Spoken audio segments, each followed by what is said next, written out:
अस्सलाम वालेकुम। Hello and welcome to another show of let's talk with Pak hub. I am your host Mudassir Zaki from London. हमारा show Pakistan में और पाकिस्तान से बाहर रहने वाली उर्दू स्पीकिंग कम्युनिटी के लिए है। इस शो में हम दूसरी कम्युनिटीज़ के लोगों को भी शामिल करेंगे। इस शो का मकसद ये है कि ओवरसीज़ पाकिस्तानियों को एक ऐसा प्लेटफॉर्म दिया जाए जिस पर वो अपने हमवतनों से बातचीत कर सकें, और ऐसे पाकिस्तानी जो पाकिस्तान में है या पाकिस्तान से बाहर हैं, वो अपनी एक्सपर्ट ओपिनियन, अपना एक्सपीरियंस या अपनी एक्सपर्ट एडवाइस है या और भी कोई मुफीद इंफॉर्मेशन है, वो अपने हमवतनों के साथ शेयर कर सकें। तो नाज़रीन, अगर अभी तक आपने हमारा यूट्यूब का चैनल सब्सक्राइब नहीं किया तो अभी यूट्यूब पर जाएं, लेट्स टॉक विद पाक आपको सर्च करें, हमारे चैनल को सब्सक्राइब करें, बेल आइकन पे क्लिक करें ताकि जो भी लेटेस्ट प्रोग्राम्स हैं वो आप तक पहुंच रहें। तो नाज़रीन, जैसा कि आपको पता है कि इस वक्त कोरोना वायरस की पेंडेमिक जो कि इस साल के शुरू में शुरू हुई थी, और उसकी एक पीक हमें मार्च अप्रैल मई में जो है एक पीक आई उसकी। उसके बाद इस बीमारी पर आहिस्ता आहिस्ता काबू पा लिया गया। उसके बाद अब एक सेकंड वेव के बारे में जो कि हेल्थ प्रोफेशनल्स थे, जो डॉक्टर्स थे, उन्होंने एक प्रेडिक्शन दी थी कि एक सेकंड वेव भी आएगी। तो इस वक्त हम पूरी दुनिया में जो है एक सेकंड वेव जो है इसकी पेंडेमिक की, उसमें से हम गुजर रहे हैं। काफ़ी ममालिक में जो है वो पार्शल लॉकडाउन हो चुका है। यहाँ यूके में भी जो है काफ़ी जगहों पर उन्होंने पार्शल लॉकडाउन जो है वो करना शुरू कर दिया है। काफ़ी पाबंदियाँ जो है वो शुरू हो चुकी हुई हैं। तो इन्हीं चीज़ों को मद्देनज़र रखते हुए आज के शो में हम फिर इसी टॉपिक पर बात करेंगे। तो नाज़रीन, आज हमारे साथ हैं एक बार फिर डॉक्टर ताहिर बेग साहब, जिन्होंने हमें ज्वाइन किया है। जी डॉक्टर साहब, सबसे पहले तो आपको हम थैंक यू बोलेंगे। आपका बहुत शुक्रिया, आपने कीमती वक्त में से टाइम निकाला और हमें ज्वाइन किया। तो आप सबसे पहले थोड़ी सी हमें सेकंड वेव के बारे में बता दें कि सेकंड वेव क्या है और ये कब तक जो है ये चलेगी। वालेकुम अस्सलाम मुदस्सिर ज़की साहब, thank you very much for your time. ये काफ़ी देर से हमने कोई अपडेट्स नहीं दी थी सिंस अप्रैल, जब मैं खुद बीमार हुआ था कोविड से। अब ये है कि बेसिकली ये सेकंड वेव से हम गुज़र रहे हैं इस टाइम। और सेकंड वेव में यूके में तो स्पेशली यहाँ पे स्मॉल मिनी लॉकडाउन्स हो रहे हैं। वो मैं आपको बाद में इसको डिस्क्राइब कर दूँगा कि हो क्या रहा है। वो स्पेसिफिकली हमारी कम्युनिटीज़ के लिए जो यूके में रहते हैं, वो मैं एंड पे आपको बताऊँगा। लेकिन अभी अगर आप फिगर्स देखें जब से ये शुरू हुआ है एंड ऑफ मार्च और स्टार्ट ऑफ अप्रैल अभी तक, तो टोटल जो सिर्फ इंग्लैंड के जो केसेस अभी तक डायग्नोज हुए हैं वो 2,79,000 हैं। ये कल का डाटा है। और इनमें अमवात जो हुई हैं वो 36,765 हैं, जो कि बढ़ गई हैं। आज मैं देख रहा था, लेकिन ये जो डाटा अभी मैंने आपको भेजा है ये कल का है। और जो यूके में है, यूनाइटेड किंगडम, सारा स्कॉटलैंड, वेल्स, नॉर्दर्न आयरलैंड और इंग्लैंड मिलाकर, तो वो 6,18,000 केसेस डायग्नोज हुए थे। और टोटल जो शरह अमवात थी वो 42,875 थी अलोन इन यूके। और पूरी दुनिया में देखा जाए ग्लोबली, क्योंकि डाटा सारा रिलायबल नहीं होता और कई जगहों पे प्रॉपर डाटा लिया गया है, कई जगह पे नहीं लिया गया। There was many question marks about all over. लेकिन ग्लोबली जो डाटा एक्सपर्ट्स हैं उन्होंने बताया कि 37.6 मिलियन लोग जो हैं उनको कोविड पॉजिटिव निकला। और जो लोग जो फोर्थ हुए इस बीमारी से वो हैं 1.08 मिलियन। सो ये बहुत बड़ा फिगर है, यानी 10 लाख से ज़्यादा लोग जो है वो इस बीमारी से फौत हुए। तो ये एक बहुत बड़ा फिगर है। लोगों की यानी इस बारे में परसेप्शन डिफरेंट है पाकिस्तान में। बहुत सारे मेरे जानने वाले लोग, मेरी फैमिली में इवन, कहते हैं कि जी कॉन्स्पिरेसी है ये। मैं हर चीज़ में एग्री होता हूँ, नो प्रॉब्लम। ये कॉन्स्पिरेसी है या ये रियल बीमारी है या ये किसी चाइना की लैब से निकला है? क्वेश्चन सिर्फ ये है कि ये बीमारी है और इससे लोग मर रहे हैं। तो यही सारा फ़ोकस है कि इसमें सिर्फ़ 3 चीज़ें हैं मेनली, कि इससे बचाव कैसे करना है, प्रिवेंशन। और अगर ये खुदा ना ख़ास्ता हो जाती है तो इसका क्या आपने सद्देबाप करना है, और एंड पे लोगों को कैसे प्रिवेंट करना है, फैलाव को कैसे बचाना है। So those are the 3 main things I will be focusing on. जी डॉक्टर साहब, अभी हम इस वायरस की बात कर ही नहीं है तो अभी देखने में ये आया है कि वायरस जो फरवरी मार्च अप्रैल में जो था, ये कोविड-19 का वायरस, ये उस वक़्त ज़्यादा जानलेवा था और अब उतना जानलेवा नहीं रहा। हॉस्पिटल्स में एडमिशन हो रहे हैं मगर जो अमवात की तादाद है वो काफ़ी कम हो चुकी है। तो ये कैसे हो रहा है इस वक़्त ये? ये बहुत अच्छा क्वेश्चन है। इसमें ज़की साहब मेन चीज़ ये है कि जब ये मार्च में इंट्रोड्यूस हुआ है हमारे पास, तो हमें पता ही नहीं था एक्चुअली, हम ये समझ रहे थे कि ये सिर्फ रेस्पिरेटरी इन्फेक्शन करता है और बस दैट्स इट। ये आएगा फ्लू लाइक इलनेस के साथ और ये चला जाएगा। सो हुआ ये है कि ये इसमें बहुत वर्सेटाइल किस्म के सिम्पटम्स हैं, ये पूरी बॉडी में डिफरेंटली इफ़ेक्ट करता है डिफरेंट लोगों को। इस चीज़ का हमें तब पता ही नहीं था और वायरस के बारे में हम ज़्यादा जानते नहीं थे कि ये कितना इन्वेसिव है, कितना खतरनाक है, ये कितनी डोज़ जाए तो क्या हो सकता है। तो उसमें ये था कि कोई बंदा अगर पेट के दर्द के साथ आता था या कोई मतलब किसी को कोई और सिम्पटम्स होते थे, तो हम उसको कोविड समझते नहीं थे बेसिकली। जब तक उसे खाँसी के, फ्लू के सिम्पटम्स ना होते थे। तो इस वजह से लोगों में इतनी अवेयरनेस नहीं थी उस वक़्त। अब देखिए ना, अब ये जब से प्रिकॉशंस हुई हैं कम्युनिटी में, mask, social distancing, hand wash, ये सारी चीज़ें करने के बाद अब इसके केसेस भी कम हैं, नंबर 1। क्योंकि डोज़ इंसान के जिस्म में कम जाती है फिर इस तरीके से, और दूसरे नंबर पे ये है कि जो बेचारे लोग उस वक़्त ज़्यादा इम्यूनो कम्प्रोमाइज़, जिनकी क़ुव्वत मुदाफ़ियत बहुत कम थी, तो बेसिकली वो लोग ज़्यादा इस बीमारी से इफ़ेक्ट हुए। और या वो लोग जो कि फ्रंट लाइनर थे मेरी तरह, मेरे कोलीग्स, जिनको बहुत ज़्यादा डोज़ इस वायरस की गई थी और उस वक़्त कोई ज़्यादा प्रॉपर पीपीईज़ नहीं थे। ज़्यादा प्रोटेक्शन के इक्विपमेंट्स हमें अवेलेबल नहीं थे, और उन लोगों का ज़्यादा काम ख़राब हुआ। अब जाके सारा सिस्टम सही हो रहा है। लेकिन इस आपकी बात सही है, मैं एग्रीड हूँ कि इतना ज़्यादा ये इन्वेसिव नहीं है अब, the way it was in March and April. Doctor साहब, डिफरेंट न्यूज़ और डिफरेंट जो है वो इंटरनेट पे अगर हम देखें, काफ़ी न्यूज़ आ रही थी कि कोविड की जो काफ़ी मेडिसिन्स हैं, काफ़ी टैबलेट्स हैं, $5 की, $10 की, यूके में भी और यूएसए में, पाकिस्तान में, जिससे जो है वो इस जो कोविड-19 का जो वायरस है उसको काफ़ी हद तक स्लो किया जा रहा है और लोग जो है वो वेंटिलेटर पे जो है वो जाने से पहले ही ठीक होके घरों में जा रहे हैं। तो इसके बारे में आप कुछ बता दें हमें? बिल्कुल बात करूँगा। आप जिस बात पे रिफ्लेक्ट कर रहे हैं वो स्टेरॉइड्स के ऊपर बात हो रही है कि स्टडीज़ जो आई थी डेक्सामेथासोन पे, वो बड़ी चीप सी दवाई है, हर जगह पे मिल जाती है। पाकिस्तान में तो बहुत कॉमन है डेक्सामेथासोन का जो इस्तेमाल है। बेसिकली वो उस पे स्टडी है कि ये जो ज़्यादा बीमार लोग होते हैं कोरोना वायरस से और जिनको साँस के मसले होते हैं और उनको वेंटिलेटर की इवन ज़रूरत पड़ जाती है, उसको हम ARDS कहते हैं, रेस्पिरेटरी डिस्ट्रेस सिंड्रोम। जब इनको निमोनिया हो जाता है, निमोनाइटिस हो जाता है इसको कहते हैं, और उसके बाद फिर साँस का मसला दमे की तरह, साँस नहीं आता और उनको वेंटिलेटर की ज़रूरत पड़ती है, ऐसे लोगों में, और उनकी ऑक्सीजन सैचुरेशन कम हो जाती है। तो वो ट्रायल हुए थे डेक्सामेथासोन के, कि उन लोगों में डेक्सामेथासोन 30%, 30% मोर्टेलिटी रेट को कम करता है। यानी जहाँ पे 100 लोग मरते हैं, वहाँ पे 70 मरते हैं। So that was a study. और लेकिन उसका भी कॉन्सिक्वेंस ये है कि स्टेरॉइड्स की अपनी इम्प्लीकेशंस होती हैं। ये एंटी इन्फ्लेमेटरी भी होते हैं, ये अच्छी दवाई है। साँस के लिए बड़ी इफ़ेक्टिव है, लेकिन इसके साइड इफ़ेक्ट्स बहुत ज़्यादा हैं। तो लोगों ने वो खरीदने शुरू कर दिए, जहाँ पे वो सिंपली बिकते थे, और हर बंदे को जिसका पॉज़िटिव है, नहीं पॉज़िटिव लेने शुरू कर दिए। That is not the right way. Uh, वो सिर्फ़ उन्हीं पेशेंट्स को दिए जाते हैं जो ज़्यादा सिक हैं, जो बीमारी उनकी कंट्रोल नहीं हो रही, और सिंपल लोगों में आम फ्लू लाइक ही होते हैं। मैं आपको बताऊँगा इसकी अभी नेक्स्ट कि इसमें क्या आगे होना चाहिए मेडिसिन से के हवाले से। जी, थैंक यू। अच्छा डॉक्टर साहब, एक और इसमें बात है कि इस वक़्त कोई काफ़ी रिसर्च जो है वो अपडेट्स भी आ रही हैं रिसर्च के हवाले से, स्टडीज़ के हवाले से। तो उसमें कोई ऑस्ट्रेलियन जो साइंस जो उनका जो है डिपार्टमेंट है, उन्होंने कोई रिसर्च निकाली है, तो उसके बारे में आप कुछ हमें हमारे नाज़रीन को अगर आप बता दें प्लीज़? देखिए मुदस्सिर, अब समझने वाली बात ये है कि ये वायरस जो एक फैमिली ऑफ द वायरसेस है ना जी, कोरोना वायरस, ये कोई नया वायरस नहीं है, ये बड़ा पुराना वायरस है। हाँ, इसमें कोई 4 ग्रुप होते हैं, अल्फ़ा, बीटा, गामा और डेल्टा।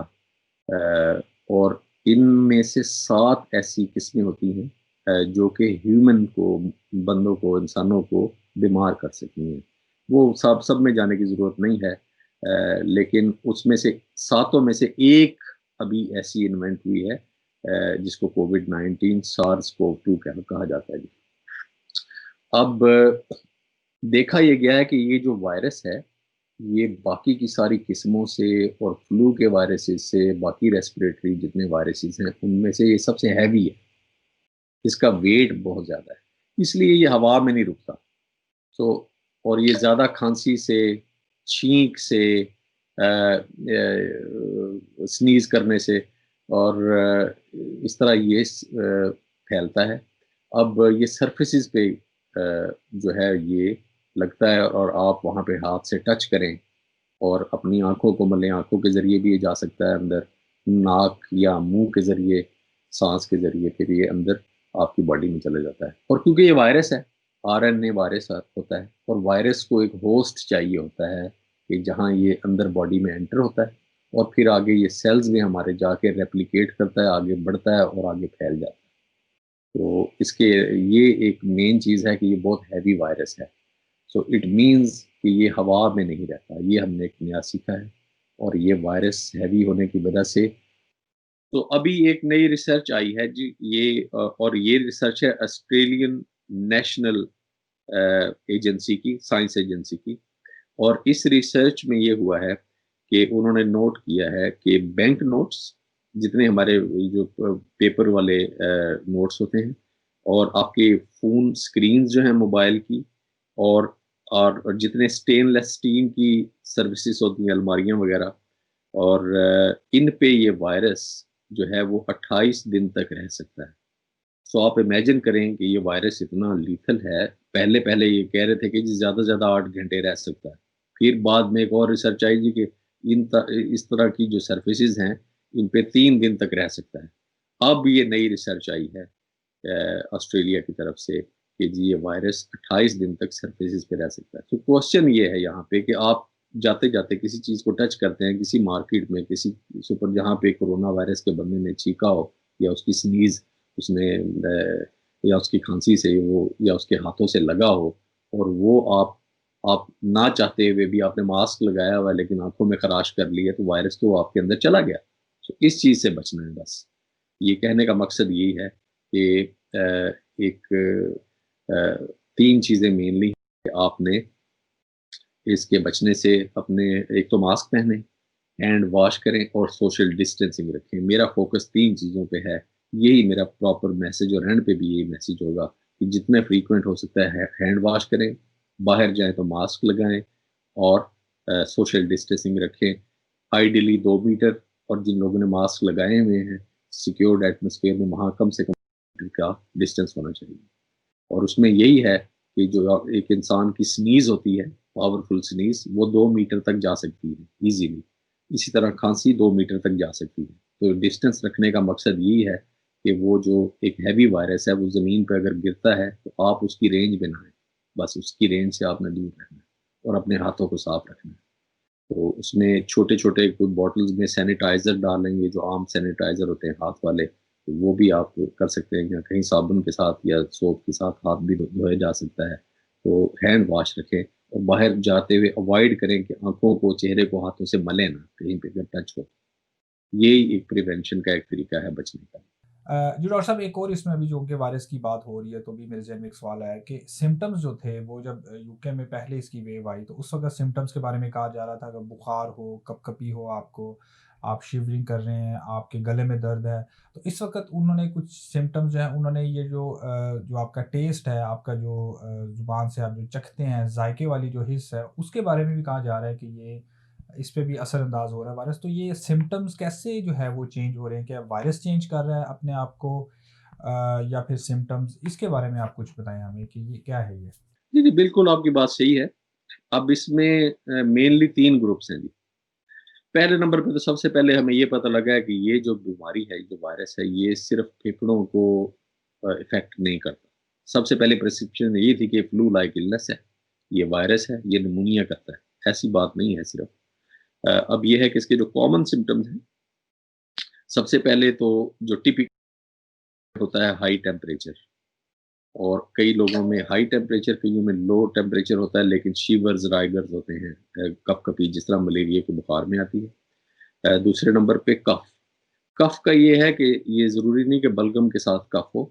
ड्राई कफ आती है नॉर्मली 1 घंटा या उससे ज़्यादा और दिन में 3 अटैक्स अगर 1 घंटे से ज़्यादा आएँ, तो आप सस्पेक्ट कर सकते हैं कि ये कोरोना हो सकता है। एक दिन में 3 अटैक्स 1 घंटे से ज़्यादा ड्राई कफ के आएँ और उसके बाद फिर है स्मेल और टेस्ट। ये अक्सर लोगों में स्मेल और टेस्ट का चला जाना या कम हो जाना। अब ये तो है जी टिपिकल। उसके बाद है कॉमन सिम्पटम्स जिनमें ब्रीदिंग के इश्यूज़ होते हैं, साँस फूल जाता है और बंदा बहुत ज़्यादा नकाहत फ़ील करता है, जिस्म में बहुत ज़्यादा दर्दें होती हैं और हेडेक्स वगैरह होती हैं।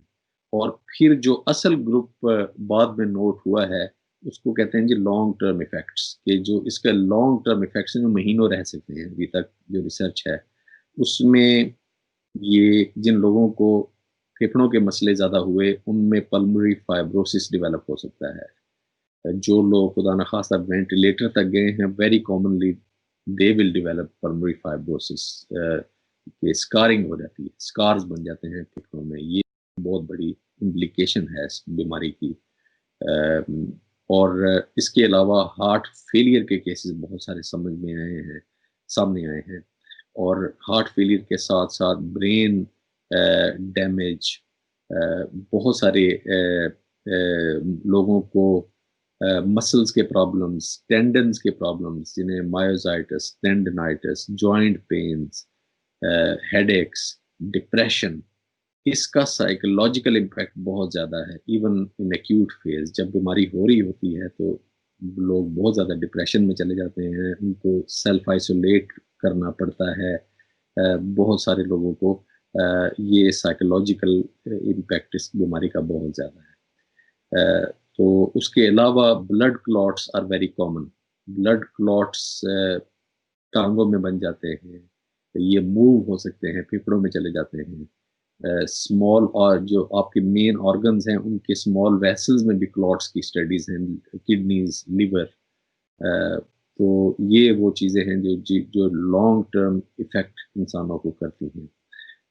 बचाव का तरीका बहुत मुश्किल है स्ट्रेट अवे बताना, लेकिन ये है कि जब भी आपको सिम्पटम्स आएँ, तो टेस्ट करवाएँ, टेस्ट पॉज़िटिव है और अगर आप अकेले रहते हैं तो उसमें 7 दिन की सेल्फ आइसोलेशन है और अगर आप फैमिली के साथ रहते हैं, तो सारी फैमिली को 2 हफ़्ते यानी 14 डेज़ की सेल्फ आइसोलेशन इंग्लैंड में रिकमेंडेड है, यूके में। तो वो उस सेल्फ आइसोलेशन में फिर आप बेड पर ना रहें, मूव करते रहें ताकि क्लॉट से बच जाएँ।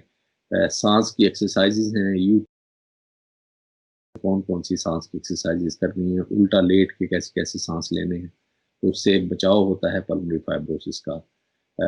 बाकी ये है कि अपने आप को एक्टिव रखें, अपने घर में हैं, छोटा-सा अगर बैक गार्डन है तो उसमें आप सब्जियाँ उगाएँ, गार्डनिंग करें।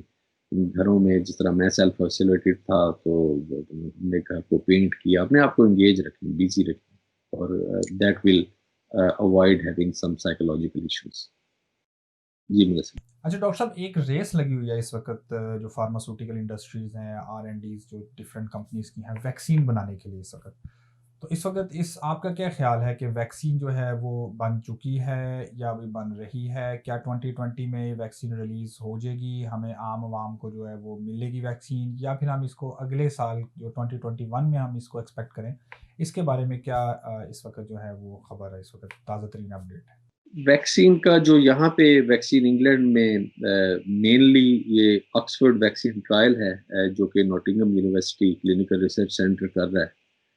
और इनका जो एम था वो बेसिकली वैक्सीन तो बन चुकी है और कुछ कंपनियां ऐसी हैं जिन्होंने ये ऑलरेडी पैक भी कर दी हुई है, it's ready to come to the market. Like एक कंपनी एस्ट्राजेनेका उन्होंने बना ली और दे मेड अब हर्ड कि ओवर अ मिलियन, अगर मैं रॉन्ग नहीं हूँ तो over a million vials of vaccine is already ready. अब ट्रायल फेजेस होते हैं और वो अभी पूरे कंप्लीट नहीं हुए। जो स्टडी ये जो ऑक्सफोर्ड ट्रायल है उसमें ये हो रहा है कि हेल्थ केयर वर्कर्स जो कि 18 साल से अबव हैं और जो फ्रंट लाइनर हैं वो काफ़ी सारे लोगों ने वॉलंटियर किया है कि उन पे वैक्सीन टेस्ट की जाए और एम यही है कि एंड ऑफ दिसंबर तक ये वैक्सीन लॉन्च हो जाए आम लोगों के लिए। तो अगर ये पॉसिबल हो जाएगा तो इट कैन, जो रिसर्चर्स हैं उन्होंने ये लिखा है कि it will avoid to have another third wave of the virus, जो कि बड़ी अभी क्योंकि सेकेंड वेव से गुजर रहे हैं और इसके बाद खतरा है दिसंबर के बाद कि थर्ड वेव भी आ सकती है।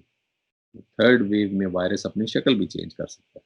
ये बड़े सारे मतलब अभी डायलेमास हैं, इंकशाफात अभी होने हैं, क्योंकि हम सारे स्टूडेंट हैं, सारे पढ़ रहे हैं वायरस के बारे में, समझ रहे हैं। तो आई होप कि भी लॉन्च हो जाएगी नॉर्मली, क्योंकि ये साल एक लग जाता होता है वैक्सीन को सारे ट्रायल से क्लियर होते हुए।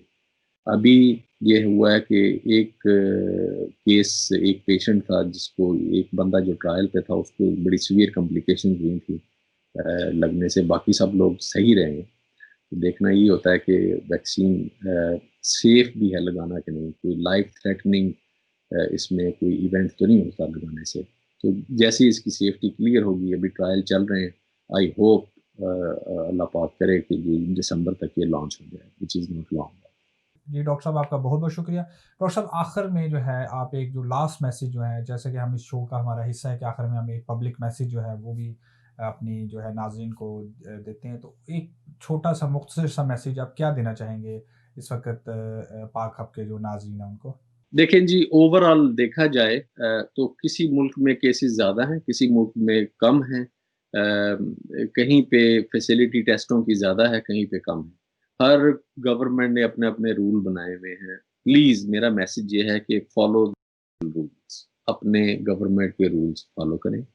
नंबर 2, अभी जो एग्ज़िस्टिंग गाइडलाइंस हैं वो हर जगह एम्फेसिस इसी बात का है कि आप अपने हाथ वॉश करें, क्योंकि वायरस हैवी है, सरफेसेस पे है, और अवॉइड करें, हैंड वॉश करें। सेकेंडली, मास्क लगा के घर से बाहर जाएँ, प्लीज़, ताकि वायरस आगे स्प्रेड ना हो। थर्ड थिंग है कि सोशल डिस्टेंसिंग रखें। कोशिश करें बाहर जहाँ पे भी हैं, मार्केट में हैं, बस में हैं, ट्रेन में हैं, कहीं पे भी हैं, तो दूसरे लोग जो आपके घर में नहीं रहते और बाहर आप जब भी जाते हैं, उनसे 2 मीटर का फ़ासला रखें, कोशिश करें। नहीं तो कम से कम 1 मीटर का फ़ासला ज़रूर रखें, अगर सबने मास्क पहने हैं। ये मेरा मेन मैसेज है कि prevention is better than treatment. और अगर सिम्पटम्स आ जाएँ और अलामात ज़ाहिर हो जाएँ कि जी आपको साँस फूल रहा है और बहुत ज़्यादा बुखार आ रहा है, तो अपने डॉक्टर से राब्ता करें। और जो लोकल मेडिसिन्स हैं, जिस तरह अब हमारे यहाँ जो सिक ज़्यादा लोग पर सीरियस होते हैं, उनमें हम ट्रायल मेडिसिन्स देते हैं, जिनमें काफ़ी सारा ग्रुप है मेडिसिन्स का, स्टेरॉइड्स हैं, एंटीबायोटिक्स हैं, एंटीवायरल्स हैं, इम्यूनिटी की ड्रग्स हैं। तो वो पूरा एक ट्रायल है। इसी तरह पाकिस्तान में, इंडिया में, बाकी मुल्कों में हर जगह पे उन्होंने अपने-अपने ट्रायल्स रखे हुए हैं। सो अपने डॉक्टरों से मशवरा करें अगर आपकी तबीयत ज़्यादा ख़राब हो गई है। तो जो ग्रुप होते हैं 20 साल से 60 के दरमियान, जिनको ज़्यादा मेडिकल के इश्यूज़ नहीं है और उनमें कोरोना वायरस पॉज़िटिव हो जाता है, तो मेरा मैसेज यही है कि उनको सेल्फ आइसोलेट करना चाहिए, घर पे रहें। फैमिली में 14 दिन कम से कम आप घर पे रहें और इंशाल्लाह आप बगैर ही किसी दवाई के ठीक हो जाएँगे।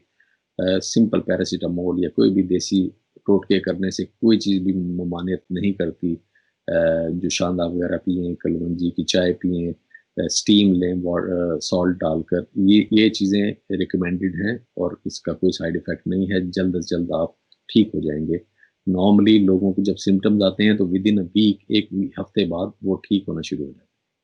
तो 2 हफ्ते की सेल्फ आइसोलेशन इसीलिए रिकमेंडेड है कि लोग बिल्कुल 2 हफ्ते में उनके सिम्पटम्स रिज़ॉल्व हो जाते हैं और ठीक हो जाते हैं। कोई ऐसा मसला नहीं है। एंड पे मैं यही कहना चाहूँगा कि अल्लाह जानता है कि ये पूरी दुनिया से वायरस कब ख़त्म होगा। इंशाल्लाह बिल्कुल ज़रूर ख़त्म हो जाएगा। लेकिन अभी हम रह रहे हैं कुछ पाबंदियों के साथ, कुछ रिस्ट्रिक्शंस के साथ, तो फिर भी ठीक है अगर हम बाहर जा सकें, अपने काम पे जा सकें, घर पे आ सकें, रिश्तेदारों से मिल सकें, थोड़ी पाबंदी के साथ, लेकिन ये सारा कुछ हो रहा है। लेकिन प्लीज़ ये जो सेफ्टी मेजर्स हैं, इनको आप अडॉप्ट करें। हाथ वॉश करें, मास्क पहनें, फासला रखें, ताकि इस बीमारी से हमारी जान छूट जाए। और एंड पे जब वैक्सीन लॉन्च हो जाएगी इंशाल्लाह, उसका बहुत बड़ा इम्पैक्ट होगा। उसके लिए भी दुआ करें। लेकिन एहतियात एंड पे सबसे ज़्यादा ज़रूरी है। जी डॉक्टर साहब, आपका बहुत-बहुत शुक्रिया, आपने हमें जॉइन किया और अपनी जो है एक्सपर्ट ओपिनियन हमारे साथ शेयर की। तो नाज़रीन, ये थे डॉक्टर ताहिर बेग साहब जिन्होंने हमें जॉइन किया था और वो हमें जो है इस पेंडेमिक के हवाले से और वैक्सीन के हवाले से अपनी जो एक्सपर्ट ओपिनियन वो हमें दे रहे थे। तो नाज़रीन ये थे डॉक्टर ताहिर बेग साहब जिन्होंने हमें जॉइन किया था और अपनी जो है एक्सपर्ट ओपिनियन हमारे साथ शेयर कर रहे थे। तो नाज़रीन आपको एक बार फिर बताते चले, जिस तरह हम पिछले शोज़ में भी बार-बार रिपीट कर रहे हैं, कि आपने इस वक़्त जो भी इन्फॉर्मेशन आपको आ रही है सोशल मीडिया के थ्रू या किसी भी चैनल के थ्रू, आप सबसे पहले उस इन्फॉर्मेशन को वेरीफ़ाई कर लें, उसकी तस्दीक कर लें, उसके बाद उस पे अमल करें। तो इसका जो सबसे बेहतर हल वो यही है कि आप जिस मुल्क में भी रह रहे हैं, जिस कंट्री में भी, दुनिया के किसी खिते में भी रह रहे हैं, तो आपका जो लोकल हेल्थ से रिलेटेड, जो आपका हेल्थ प्रोफेशनल्स हैं, हेल्थ से रिलेटेड इदारा है, उसकी जो है अपडेट्स को, जो है न्यूज़ को वो आप सुनें और उसकी तरफ से जो भी आपको एहतियाती तदाबीर आ रही हैं उन पे आप जो है वो फ़ोकस करें।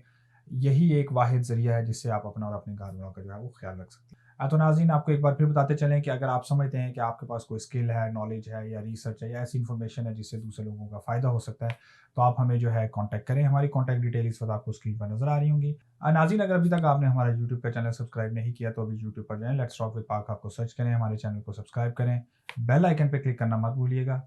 इससे होगा कि जो भी लेटेस्ट शोज़ हैं, इन्फॉर्मेशन है, वो आप तक जल्द से जल्द पहुँचती रहेगी। ओके नाज़रीन, ये थी हमारी आज की एपिसोड और stay tune with us and keep watching let's talk with Pak hub. अपने होस्ट मुदस्सिर ज़की को इजाज़त दीजिए। अस्सलाम वालेकुम।